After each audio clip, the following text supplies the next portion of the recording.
काही जण म्हणतात की हिंदी राष्ट्रभाषा, पण मला या वादात पडायचं नाही।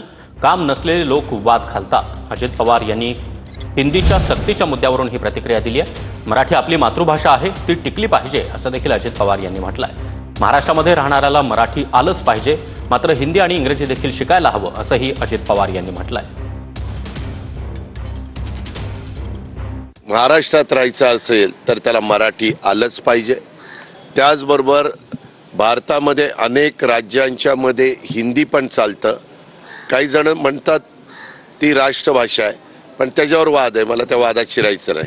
हे बाकीच्यांना सध्या कुणाला उद्योग नाहीत ना, काम नाही ना, ते असले वाद काही ना काही घालतात आणि त्याच्यातच ते वेळ घालवतात।